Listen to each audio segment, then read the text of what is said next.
That's one. Namaskar bhi aiye. Babita Chaudhary is one of the votes that he is supposed to have deleted. Aiye bhaiya. He is supposed to have deleted. This is the gentleman. ये इनका vote delete किया जा रहा था, ये कर रहे थे. इनसे आप पूछिए, बताइए. That's our candidate. हाँ, कन्नड़ा में बोलिए. ನನ್ನ ಹೆಸರು ಸೂರ್ಯಕಾಂತ್ ಗೋವಿನ. ನಾನು ಸರ್ಸಂಬ ಗ್ರಾಮದಲ್ಲಿ ಇದ್ದೆ. ನನಗೆ ನಾಲೆಜ್ ಕೇಳಿದೆ, ನನ್ನ ಹೆಸರು ಮೇಲೆ 9 ಜನರ ಲಿಸ್ಟನ್ನು ಡಿಲೀಟ್ ಮಾಡಿದ್ದಾರೆ. ಅದು ಯಾಕಂತ ಇವರು ನನಗೆ ಬಂದು ಕೇಳಿದರು, ನಮ್ಮ ಹೆಸರು ನೀವು ಯಾಕೆ ಡಿಲೀಟ್ ಮಾಡಿದ್ರಿ ಅಂತ. ಅದಕ್ಕೆ ನಾನು ನಮ್ಮ ಸಾಹೇಬ್ರಿಗೆ ಹೇಳಿದೆ, ನಾನು ಡಿಲೀಟ್ ಯಾರಿಗೂ ಮಾಡಿಲ್ಲ, ಅಪ್ಲಿಕೇಶನ್ ಕೊಟ್ಟಿಲ್ಲ, ಆದರೂ ಡಿಲೀಟ್ ಆಗ್ಯದ, ಅದು ನೋಡ್ರಿ ಅಂತ. ಹಾಗಾಗಿ ತಹಶೀಲ್ದಾರ್ಗೆ ಹೋಗಿ ಇಷ್ಟು ಕಂಪ್ಲೇಂಟ್ ಕೊಟ್ವಿ. ಮತ್ತು ಕಮಿಷನರ್ ಇದು ನಮ್ಮ ಜಿಲ್ಲಾ ಎಲೆಕ್ಷನ್ಗೆ ಒಂದು ಇದಕ್ಕೆ ಕಂಪ್ಲೇಂಟ್ ಕೊಟ್ವಿ. ನನ್ನ ಹೆಸರ ಮೇಲೆ 12 ಜನರದು ಡಿಲೀಟ್ ಮಾಡಿದ್ದು ನಿಜ ಇರ್ತದೆ. थोड़ा ट्रांसलेट कर लीजिए. मेरे नाम पे 12 लोगों का नाम डिलीट किया गया है. हालांकि मुझे मालूम नहीं, मैं कभी किसी को मैसेज भेजा भी नहीं, मैं बुलाया भी नहीं. ये बबीता आके पूछने से पता चला कि मैंने मेरे फ़ोन से ऐसा मैसेज दिया, लेकिन असल में मैंने किसी को भी मैसेज नहीं किया. आप कुछ कहेंगे? नहीं, ठीक है. Thank you, thank you. Third example, Nagaraj, 2 application filed and submitted in 36 seconds. Please try and fill these forms and see how long it takes you. Try and fill. And I ask the youth of India, try it. Try and fill the form, 2 forms in 36 seconds. You'll see the answer to this question. Notice also what time this gentleman fills the form. For some reason he gets up at 4:07 in the morning and suddenly fills 2 forms in 38 seconds.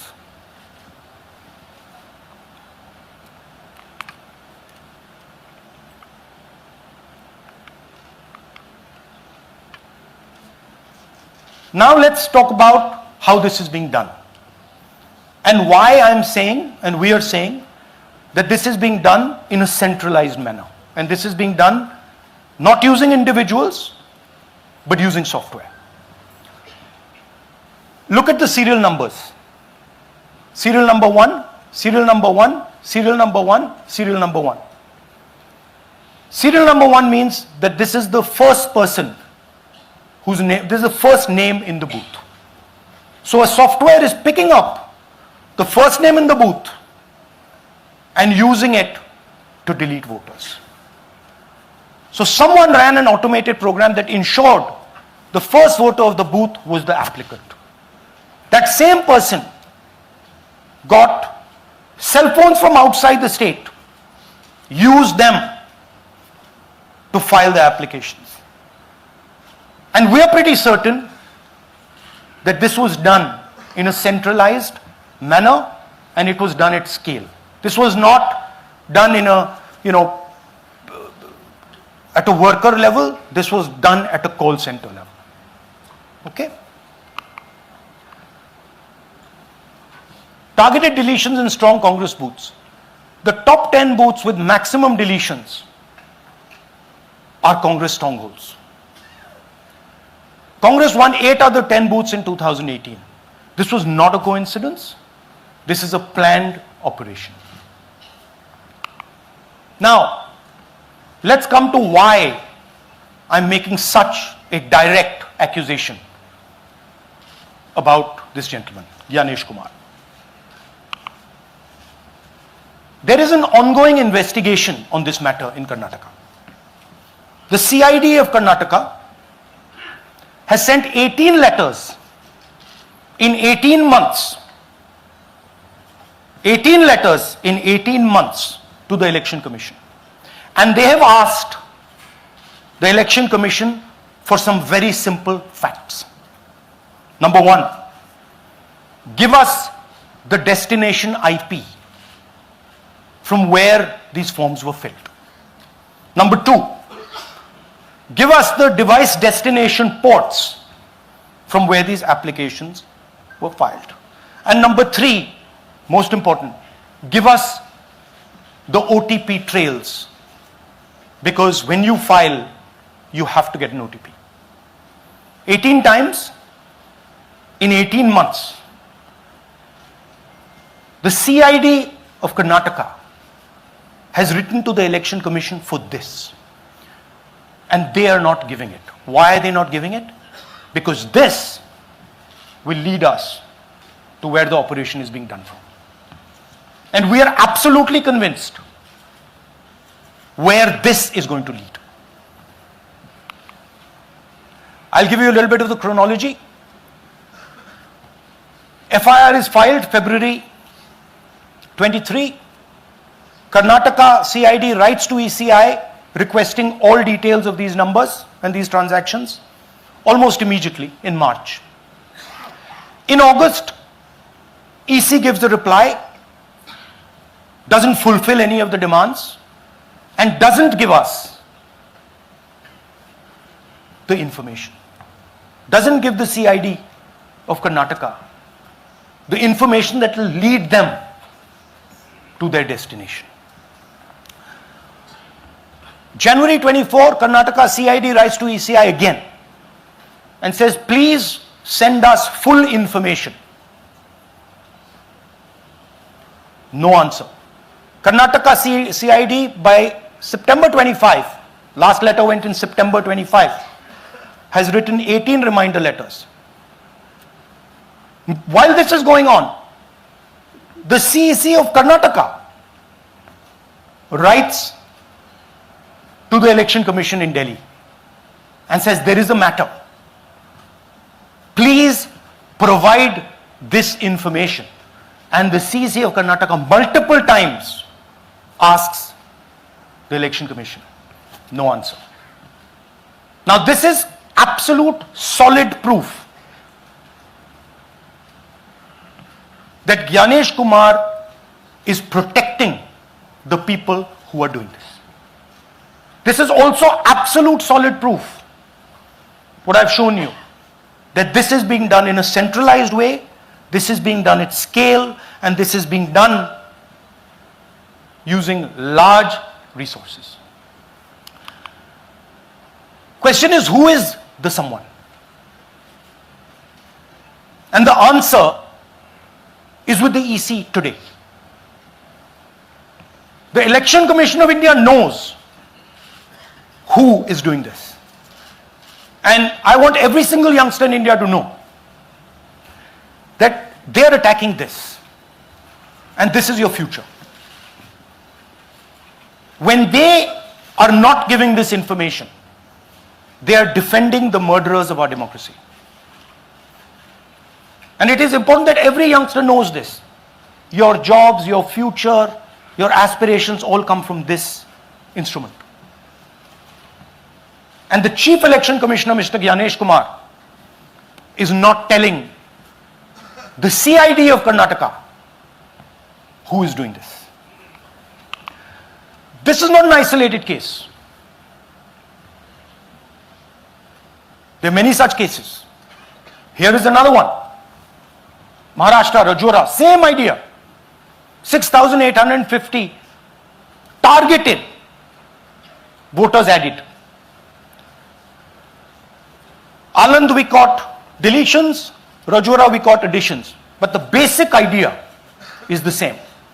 Phones from outside, people who are supposed to have added voters don't know that they've added voters, people who have deleted voters don't know that they've deleted voters.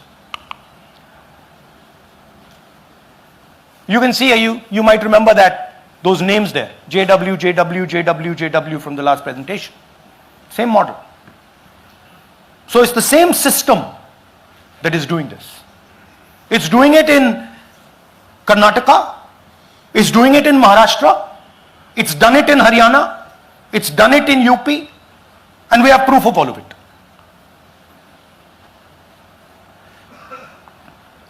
Names are being filled, addresses, the address is Sasti, Sasti, Sasti, Sasti.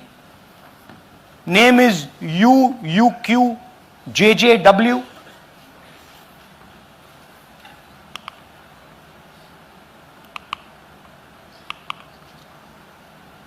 So, what are we saying here?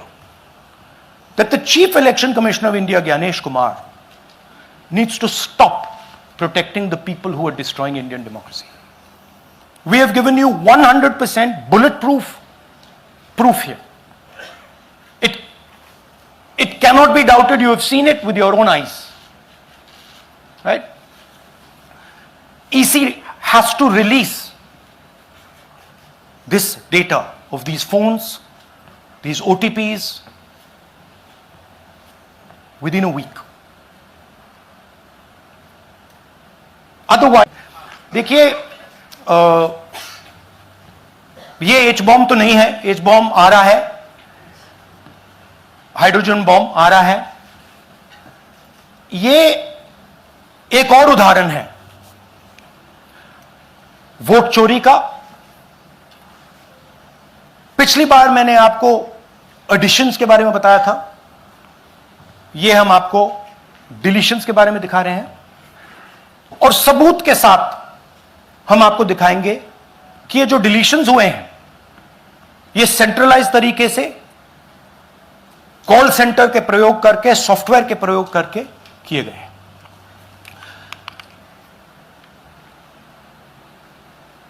हमारे पास इस presentation में जो मैंने आपको अभी दिखाया 100% सबूत है, प्रूफ है कि ज्ञानेश कुमार जी हिंदुस्तान के चीफ इलेक्शन कमिश्नर वोट चोरों की रक्षा कर रहे हैं. और यह मैं आपको अभी दिखाने जा रहा हूं. हर इलेक्शन में हमें रिपोर्ट आती थी कि वोटर्स डिलीट हो रहे हैं. कांग्रेस वोटर्स डिलीट हो रहे हैं, ऑपोजिशन के वोटर्स डिलीट हो रहे हैं, दलित वोटर्स डिलीट हो रहे हैं, आदिवासी हो रहे हैं, माइनॉरिटी वोटर्स डिलीट हो रहे हैं, ओबीसी वोटर्स डिलीट हो रहे हैं. मगर जब डिलीट होते हैं ऑपोजिशन के ही होते हैं. कर्नाटक में आलंद कंस्टिट्यूएंसी है, यहां पे चोरी पकड़ ली, कोइंसिडेंस से पकड़ी. वहां की जो बीएलओ थी उसने देखा कि उसके रिश्तेदार को डिलीट कर दिया गया था. जैसे चोरी पकड़ी जाती है, कोई छोटी सी गलती हो जाती है, हाथ आ जाती है. अलंद में 6018 वोटर्स डिलीट हुए, उसमें से इनकी रिश्तेदार थे. उन्होंने पता लगाया कि मेरे रिश्तेदार को डिलीट किसने किया. पता लगा कि पड़ोसी ने रिश्तेदार को डिलीट किया. बीएलओ ने जाके पड़ोसी से पूछा कि भैया आपने मेरे रिश्तेदार को क्यों डिलीट किया. पड़ोसी ने कहा मैंने तो नहीं किया. बीएलओ सस्पिशियस हो गई, शक पड़ा, उसने प्रोसेस चालू कर दी.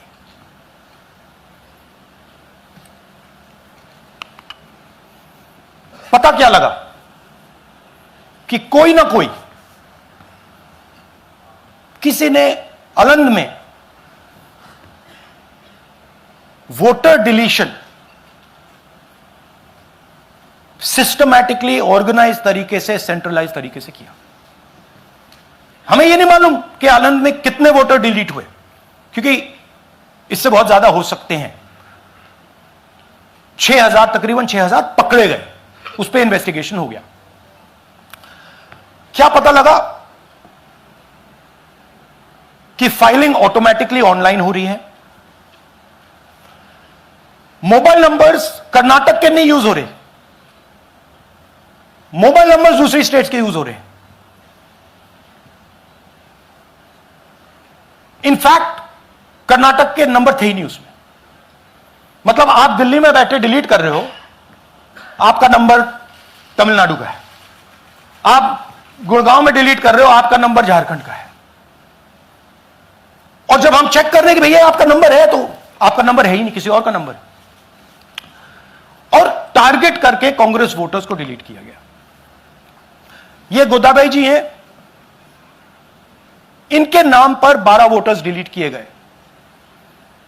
इनको मालूम ही नहीं, इनको पता ही नहीं कि इन्होंने 12 वोटर्स डिलीट किए। दिखाइए जरा। ಇಲೆಕ್ಷನ್ ಟೈಮ್ ಈಗ ये इनका वीडियो है। ನಾ ಅರ್ಜಿ ಹಾಕಿಲ್ಲ, ನನಗೆ ಅದಕ್ಕೆ ಸಂಬಂಧ ಇಲ್ಲ, ಅದು ಯಾರು ಹೊಟ್ಟಿ ಕಿಚ್ಚಿಗೆ ಯಾರು ಏನ ಹಾಕ್ಯಾರ ಅನ್ನೋದು ನನಗೆ ಗೊತ್ತಾಗಿಲ್ಲ। तो इनको आइडिया नहीं है कि इन्होंने वोटर्स डिलीट कर दिए।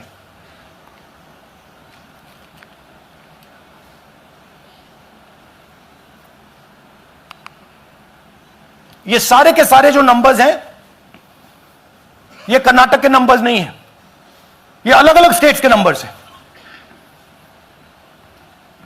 और इन नंबर्स को आप फोन करके देखिए, रिप्लाई नहीं आता है।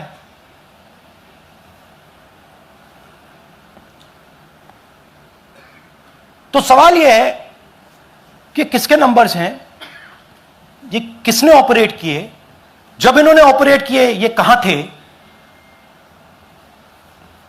आईपी एड्रेस क्या था, ओटीपी कैसे जनरेट हुआ, कहां गया, यह सवाल है। यह दूसरा उदाहरण, सूर्यकांत जी जो अभी स्टेज पे आए थे, इन्होंने 12 वोटर्स को 14 मिनट में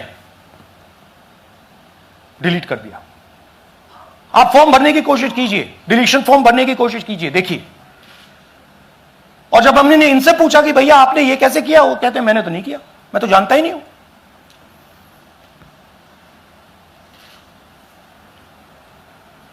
बबीता चौधरी जी का इन्होंने एक नाम डिलीट किया, यहां खड़ी है बबीता जी, यहां है सूर्यकांत जी, यहां है, आ जाइए जरा स्टेज पे, एक सेकंड आ जाइए। ये दोनों खड़े हैं यहां पे, सूर्यकांत जी, बबीता जी।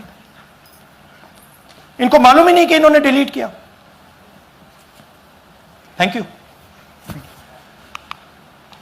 नागराज जी, इन्होंने 2 एप्लीकेशन 36 सेकंड में फाइल कर दी है। और मजे की बात देखिए, ये 4 बजे सुबह उठ के फाइल कर रहे हैं। पता नहीं क्या हुआ, 4 बजे सुबह कहा कि भैया मैं 2 वोटर को डिलीट करूंगा, और कितने 36 सेकंड में डिलीट कर दिए, फिर सो गए।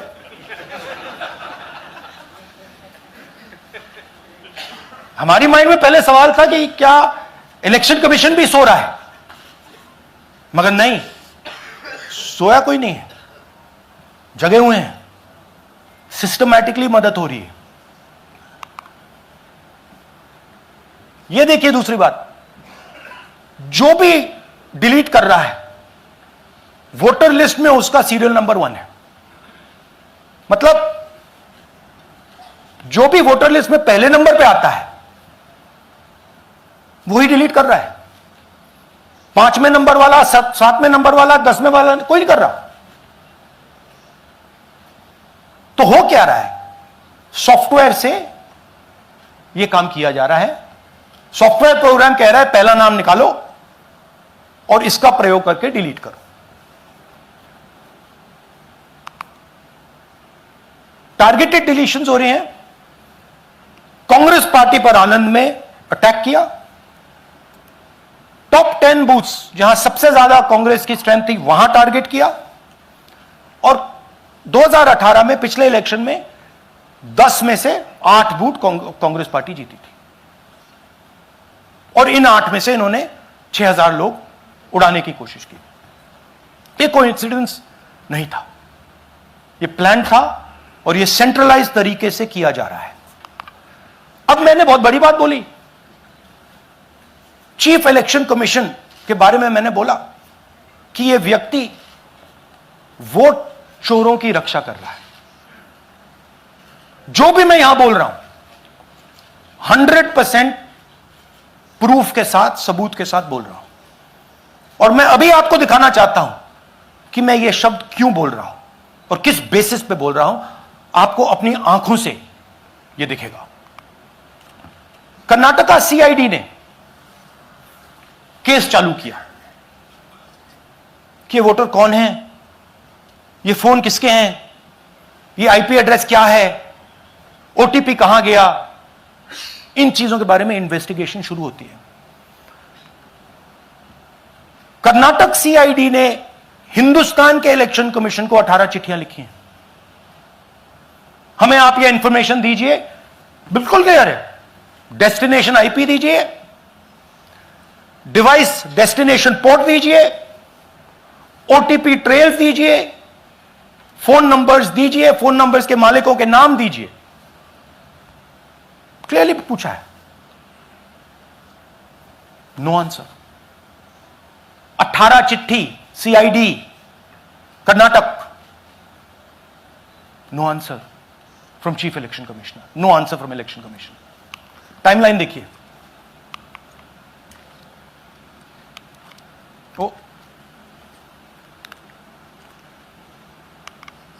ओके, फरवरी 23 में इन्वेस्टिगेशन शुरू होती है।